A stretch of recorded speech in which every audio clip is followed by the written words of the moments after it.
Madame, Monsieur, bonsoir. Bienvenue dans cette édition spéciale du journal en direct de Dossou avec ce soir encore des agriculteurs en colère. Ils bloquent toujours la E42, ils bloquent toujours Halle, une des entrées de la capitale, et ils se déploient aussi à Bruxelles. Nous serons en direct avec Corentin Laurent et avec Rachel Crivellaro.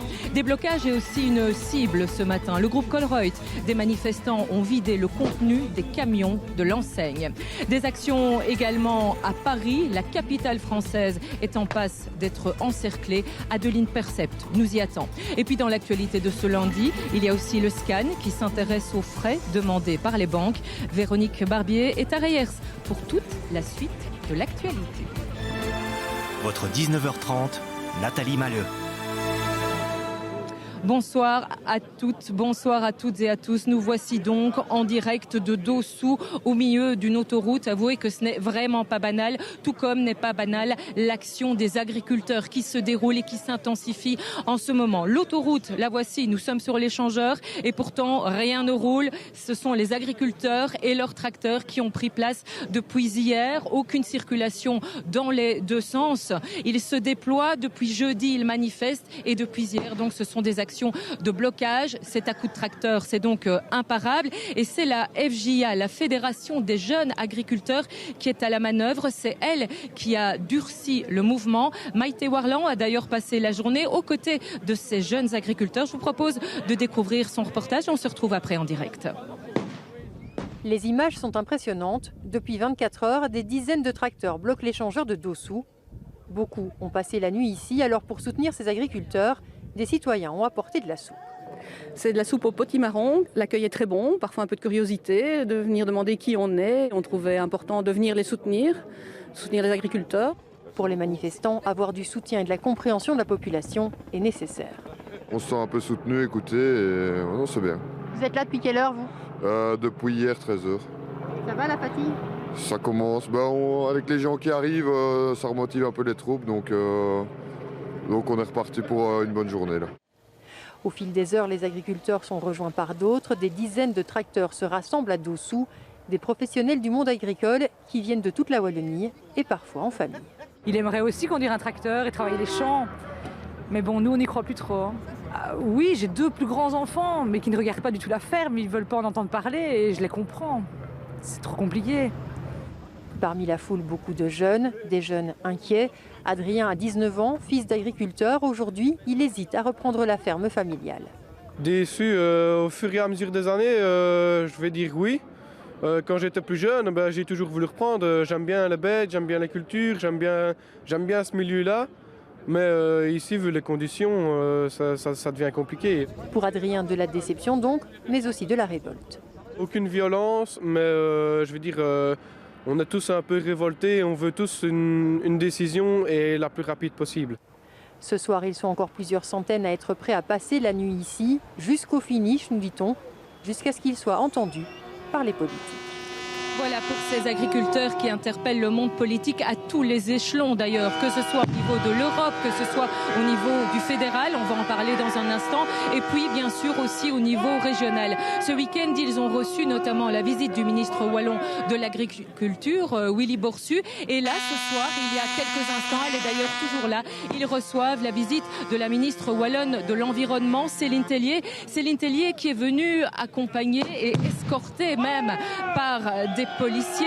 Céline Tellier qui est clairement arrivée dans un milieu très hostile.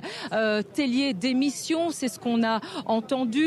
Il y avait des huées également. Elle a tout de même pris la parole. Elle a essayé d'expliquer les intentions notamment du groupe écolo et ses intentions à elle en tant que ministre wallonne de l'Environnement. Alors vous l'entendez, c'est assez tendu pour l'instant, parce que la ministre est toujours là et elle va nous rejoindre dans quelques instants. En attendant, je vous propose de voir quelques images d'autres éléments de manifestation et notamment à Senef.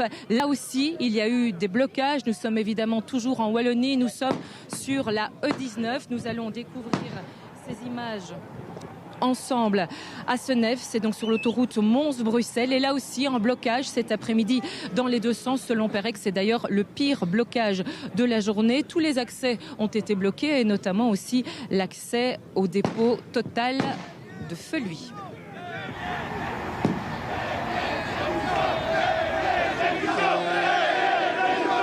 Voilà, on revient ici en direct. Ce que vous entendez, ce sont les cris de Tellier, démission. Autant vous dire que cette conduite est un peu chahutée parce que la ministre Tellier va nous rejoindre dans un instant, parce que nos invités, et notamment le président de la FJA, ceux qui ont organisé cette visite, sont occupés pour l'heure. Mais on va avoir nos invités dans quelques secondes. En attendant, je vous propose de voir encore une autre action, parce que ce matin, c'est du côté de Halle notamment qu'il y avait un blocage. Il y en a toujours, on va y aller en direct. Mais voyez d'abord ces images, parce qu'une des cibles, c'était le groupe Colruyt. Des agriculteurs s'en sont pris directement au camion de livraison de l'enseigne. Voyez ce reportage d'Éric Bévert.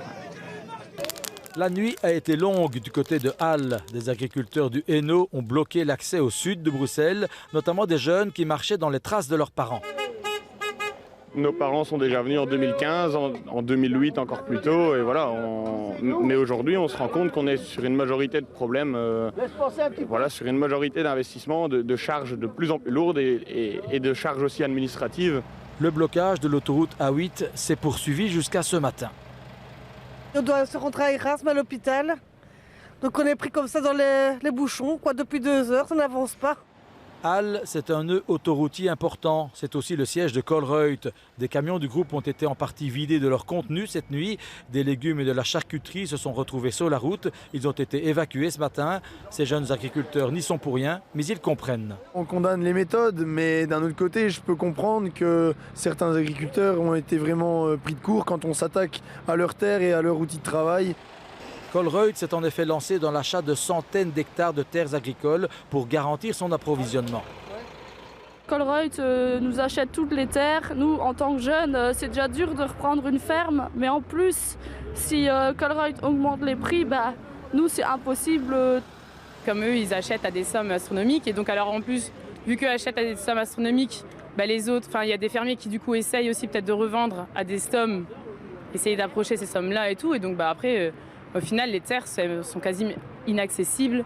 En tout cas, pour des petits fermiers qui veulent s'agrandir, ça devient inaccessible maintenant à l'heure actuelle, et notamment pour les jeunes.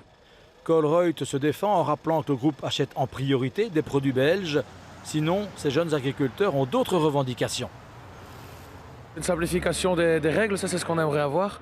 Donc des contraintes, tout ça, des revenus plus justes aussi. Parce qu'on a tendance à nous donner des primes pour nous contenter. Mais nous, ce qu'on veut, c'est pas des primes, mais on veut des prix. Et il y a une grosse différence là-dessus, quoi. Et tant qu'ils ne se sentiront pas entendus, ils perturberont la circulation. Voilà donc pour cette action à Halle. Nous allons d'ailleurs y aller en direct dans quelques secondes. Mais d'abord, la parole à la ministre Céline Tellier. C'est pas simple. Je vous avoue qu'ici, ce sont même des œufs qui volent à l'instant. Bonsoir, Madame Tellier.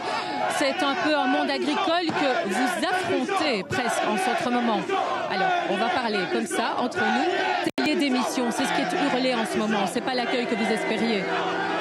Je pense qu'ils ont une colère qui est très forte par rapport à des enjeux européens de libre-échange, des mises en concurrence déloyales avec une agriculture qui est beaucoup moins respectueuse de l'environnement.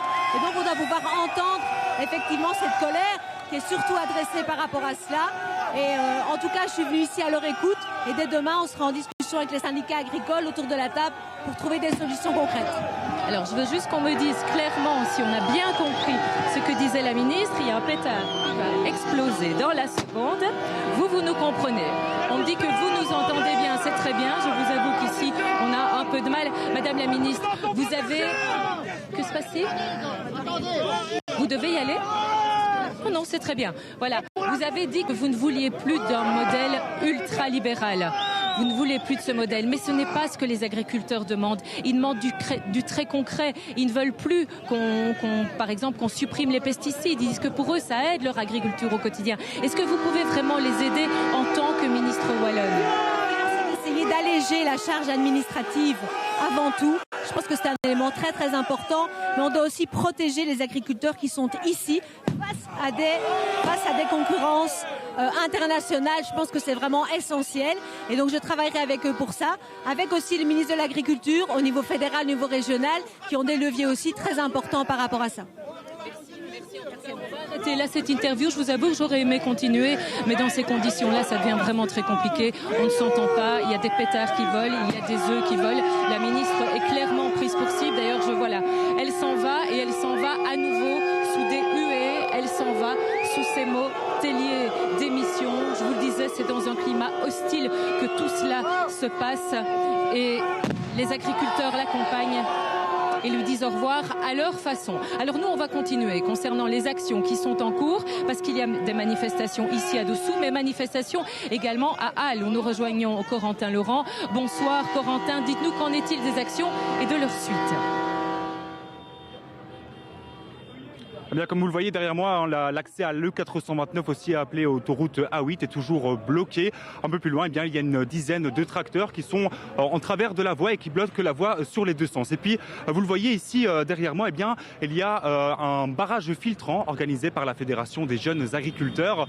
Ils laissent passer les voitures au compte-gouttes et ici, ils peuvent être au contact des automobilistes pour leur raconter leur mal-être, leur dire aussi qu'ils tiendront bon tant que leur métier ne leur permettra pas d'obtenir un salaire décent. Alors ils nous disent que la plupart des automobilistes se montrent compréhensifs, même si certains esprits se sont échauffés au cours de la journée après avoir passé du temps dans les embouteillages. Alors certains jeunes agriculteurs sont ici depuis hier soir. La fatigue commence à se faire ressentir.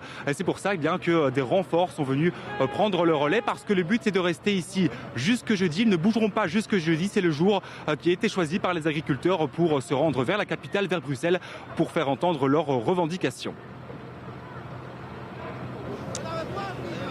Merci à vous Corentin. Une pression très très importante, effectivement. Elle se poursuit ici à Dossou et également en région liégeoise, à Sprimont. Là, il y a eu une action en toute fin de journée et vous allez le voir, les agriculteurs crient tout simplement stop. C'est un reportage d'Olivia Grisard. Et c'est un reportage que nous n'avons toujours pas, c'est pas grave. L'actualité se joue en direct. J'ai à mes côtés, si vous le voulez bien, j'ai à mes côtés le gouverneur de la province de Namur. Approchez-vous. Voilà, merci de rester avec nous dans cette actualité très chahutée, monsieur Denis Matem. On voit, pour l'instant, il y a honnêtement quelques débordements. Comment est-ce que vous parvenez à gérer cela très concrètement, monsieur Matem? Un grand principe dans ce genre de situation, c'est ce qu'on appelle la gestion négociée, concertée de l'espace public. Et je pense que c'est quoi? C'est un principe d'équilibre. C'est un principe qu'on essaye de maintenir, d'équilibre, mais qui effectivement n'évite pas certains débordements quand les esprits sont échauffés. Là, on essaie de trouver un équilibre entre la liberté d'expression, et c'est important, d'un côté, mais aussi la sécurité. Et quand je dis sécurité, c'est la sécurité des usagers, c'est la sécurité des forces de l'ordre, mais c'est aussi, et on a eu des discussions, la sécurité des manifestants. Et donc tout ça dans un contexte légal qui établit des normes. Soyons francs, il y a des débordements. Est-ce qu'à un moment donné, vous allez intervenir, ou est-ce que vous privilégiez vraiment le laisser-faire? Alors, ce qu'il faut, c'est quand je parle de gestion négociée de l'espace public, c'est qu'il faut peut-être une négociation complémentaire. J'ai eu l'occasion ici, en attendant, d'avoir quelques contacts assez positifs avec certains manifestants. Et je pense que ce qu'il faut faire, c'est surtout ne pas envenimer les choses. Ils ont le droit de s'exprimer. Il y aura peut-être des actions à mener ultérieurement. On voit un feu qui brûle derrière nous. Il y a eu notamment des dégradations ici sur le tarmac de l'autoroute, sur la berne centrale, à cause d'un feu. Est-ce qu'il y aura des sanctions à un moment? Alors, je n'ai pas entendu toute votre question, mais effectivement, il y a eu à un moment donné des craintes de dégradation sur le 411, et je pense que dans les faits, elles ne sont pas révélées aussi graves que prévu. Je pense qu'il y a aussi des endroits où il faudra veiller à ce que ce ne soit pas plus grave, notamment pour avoir des conséquences néfastes sur la circulation dès que celle-ci reprendra. Ça, ce sera le rôle des ingénieurs au niveau de la région wallonne, et ils s'y sont employés, ils s'y emploieront encore. Et on suivra ça. Merci en tout cas, monsieur Matem, pour cette intervention. Il fait chaud ici, hein. Il y a un immense brasier qui est allumé juste à côté de nous. C'est un symbole de la colère, parce qu'au départ, on avait demandé de ne plus allumer de brasier sur ce tronçon d'autoroute. D'un lieu à l'autre, nous allons retourner à Sprimont, je vous l'ai promis tout à l'heure. C'est en région liégeoise et je vous le disais, là-bas, les agriculteurs crient stop, et c'est un reportage d'Olivia Grisard. Stop, aujourd'hui, on veut retrouver une agriculture familiale et avoir un revenu. Voilà. SOS, stop, des mots visibles du ciel et présents sur toutes les bouches. Ils sont plus de 200 agriculteurs rassemblés à Sprimont. Tous sont venus pour les mêmes causes. Alors, revenus, administratifs et tout ce qui est législation, essayer d'assouplir un peu toutes les législations. Ça devient vraiment très grave à ce niveau-là. On pond n'importe quoi aujourd'hui. Laurie, elle, rêve de reprendre la ferme familiale, mais elle n'est pas sûre d'y arriver un jour. Les revenus ne sont pas assez fixes, on va dire, pour être sûr de réussir quand on va se lancer. Donc voilà. Ici, je travaille à l'extérieur en attendant de pouvoir me lancer, je mets de côté, voilà. En France, en Allemagne, aux quatre coins de la Belgique, l'objectif est le même, être tous rassemblés pour enfin être entendus. On est là parce qu'il faut soutenir une cause commune, on est tous là parce que je pense que le monde agricole va mal pour l'instant. Si on ne fait rien, rien ne va changer, donc les petites choses comptent. C'est une réussite, moi de mon coin, on était déjà presque 40, il en vient de Trentaine du Caudron, il en vient du côté de Baptiste, il en vient de la région d'ici de Sprimo, donc c'est vraiment une réussite. Voilà, j'espère qu'un message va passer au corps ce soir, parmi tant de messages, et qu'on va arriver à quelque chose un jour. J'ai plus manifesté que de partir en vacances presque depuis que j'ai repris la ferme en 2005. Il n'y a rien qui bouge et on aimerait bien que toute l'Europe change. C'est pas que la Belgique, il faut que tout bouge.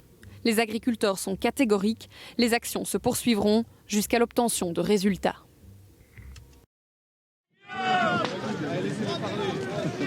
On va essayer.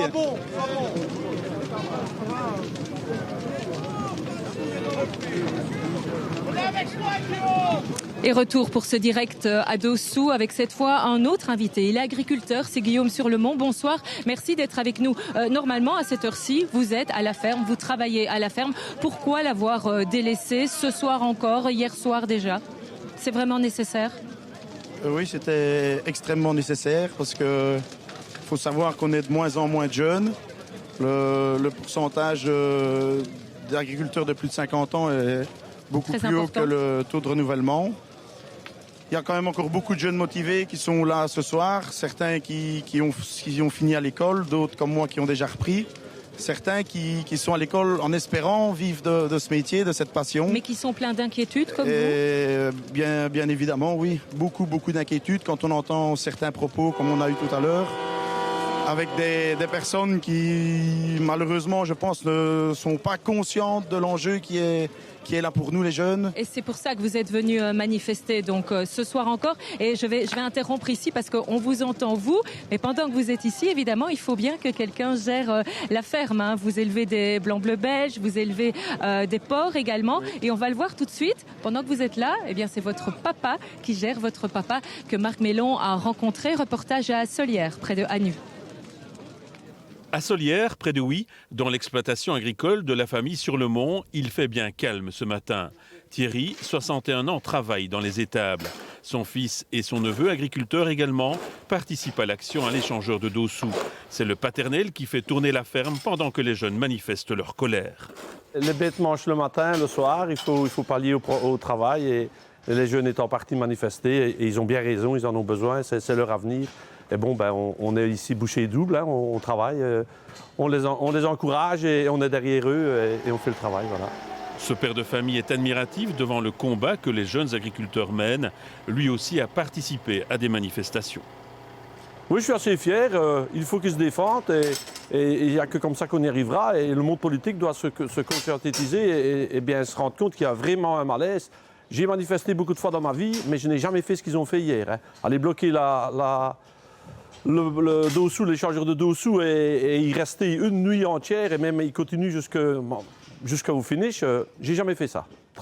Bravo à ces jeunes-là qui ont besoin de se sentir soutenus dans des conditions pareilles. Thierry Sur-le-Mont était hier à Dossou. Aujourd'hui, il est en contact par GSM avec son fils et son neveu.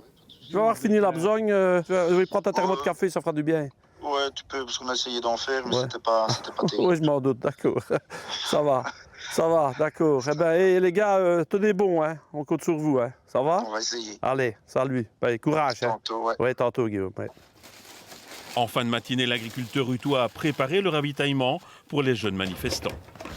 On va leur porter une petite collation pour dîner, et puis bon, on va bien voir, hein. J'espère qu'ils vont tenir. S'ils ont besoin d'autre chose, on est là, on est derrière, on ne lâche pas, on ne lâchera pas. Voilà. Le monde agricole et ses nombreuses familles sont plus que soudés dans leur combat. Région liégeoise, mais près de oui, vous l'aurez corrigé. On l'a entendu, hein, cet agriculteur nous dit l'agriculture familiale a encore de beaux jours devant elle et ils veulent y croire, en tout cas tous ceux qui sont ici. C'est votre cas, monsieur Florian Poncelet. Vous êtes président de la Fédération des jeunes agriculteurs. Vous êtes à l'origine de ce mouvement ici. Il fallait aller jusque-là, jusqu'à bloquer les autoroutes pour vous faire entendre. Il fallait clairement montrer un geste fort. Il fallait clairement qu'on sorte de nos petites démarches habituelles des barrages filtrants qu'on rigole de nous. On voulait clairement ici montrer un premier geste fort qui était ici l'échangeur de Dossou. Et pour montrer que ça c'est un début et nos limites ne sont pas encore connues. Vos limites ne sont pas connues. Tout à l'heure, la ministre de l'Environnement a essayé de s'exprimer. Elle a été huée très fort. Est-ce que vraiment elle vous a déçu à ce point? Est-ce que le monde politique vous déçoit à ce point? Vous n'avez pas eu les réponses que vous espériez? On a l'impression qu'on est écouté mais qu'on n'est pas entendu. Donc on répond à nos questions, on fait des belles salades, mais qu'à un moment il faut faire un acte concret pour l'agriculture, on reporte le problème. Et là, ça fait 10 ans que le problème il est là et maintenant c'est maintenant ou c'est jamais, voilà. Oui, ça veut dire que ce soir, est-ce que vous allez rester ou est-ce que vous allez partir? Je parle d'abord ici de Dossou. Ici pour le 42, on arrive sur la fin pour le barrage de Dossou. Oui. Mais les tracteurs où ils sont ne vont pas repartir chez eux. Ils vont repartir sur Namur et autres. Est-ce que vous allez aussi aller vers Bruxelles avec des agriculteurs carrément en mouvement d'ailleurs, hein? Ils se déplacent en même temps que nous. Voilà, on va les laisser passer.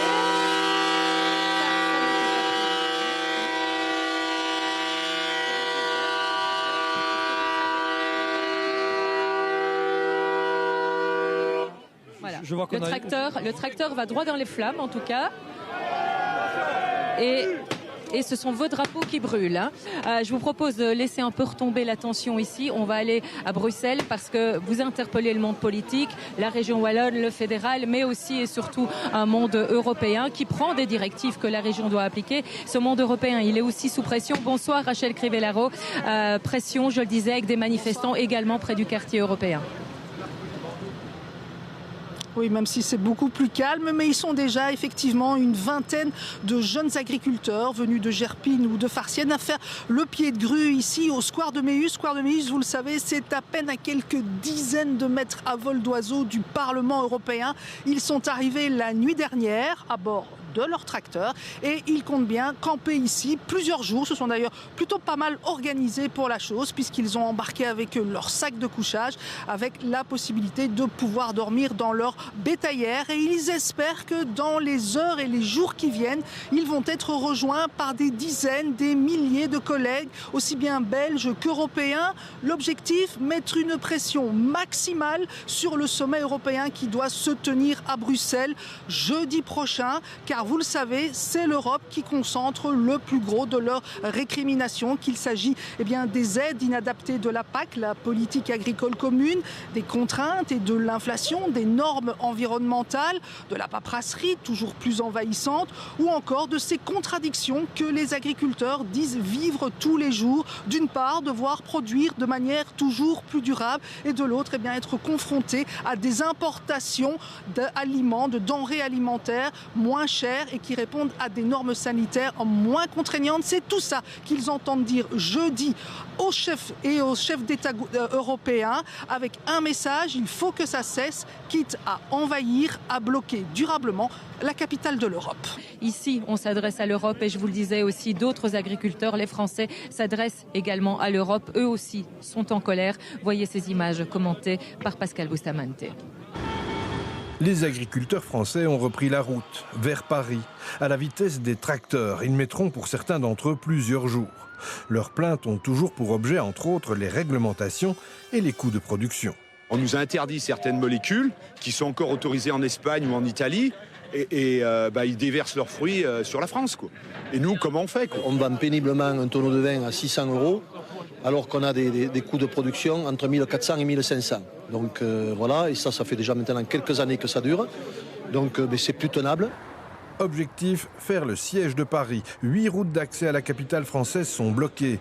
Autre objectif symbolique, le marché couvert de Rungis, le plus grand de France, le mieux gardé par les forces de l'ordre aussi.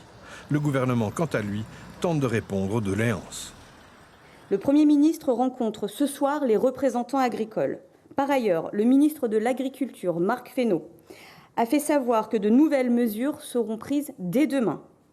Le président de la République, quant à lui, abordera le sujet lors du Conseil européen qui se tiendra ce jeudi.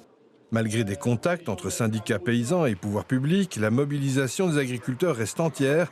Les sujets d'inquiétude sont nombreux. On parle des 4% de jachère, on parle des négociations commerciales, on parle des importations, on parle de l'élevage, on parle de la surtransposition, on parle du mal-être des agriculteurs, on parle des contrôles, on parle de tout ça. Et pour l'instant, c'est très léger comme annonce. Alors que les colonnes de tracteurs progressent, la France se prépare à vivre le blocage. D'après la gendarmerie, quelques 30 départements sont touchés. À l'Elysée, aujourd'hui, le président a fait le point sur la situation agricole, entouré de plusieurs ministres. Alors Paris sera-t-elle totalement bloquée, encerclée? Nous allons rejoindre Adeline Percept à un péage sur la 10. Adeline, on vous écoute, ils ne sont pas encore aux Champs-Élysées ce soir. Non, pas encore. Nous nous trouvons là à une quarantaine de kilomètres au sud-ouest de Paris. Vous savez, la 10, c'est l'autoroute qui dessert Bordeaux, qui dessert la Bretagne. Mais ce que je peux vous dire, c'est que les agriculteurs ici sont plusieurs centaines. Il y a plusieurs dizaines de tracteurs et qu'ils sont en train d'installer un véritable campement. Ils nous ont expliqué qu'ils allaient dormir ici. On les a vus manger ici déjà. J'en ai croisé quelques-uns qui ont sorti des camions des dizaines de kilos de pommes de terre pour, me disent-ils, tenir au moins 3 jours. Au bout de 3 jours, si les mesures nous conviennent, nous partirons. Si elles ne nous conviennent pas, eh bien pourquoi pas aller dans le centre de Paris. Voilà ce qu'on nous dit ce soir. Les points stratégiques comme les aéroports ou le marché de gros de Rungis ne sont pas encore pris d'assaut par les agriculteurs. Et puis, les 2 principaux syndicats sont en train de négocier en ce moment même dans une réunion avec Gabriel Attal, le Premier ministre, qui devrait encore annoncer de nouvelles mesures dès demain pendant son discours de politique générale. Ce sera à l'Assemblée nationale devant les députés.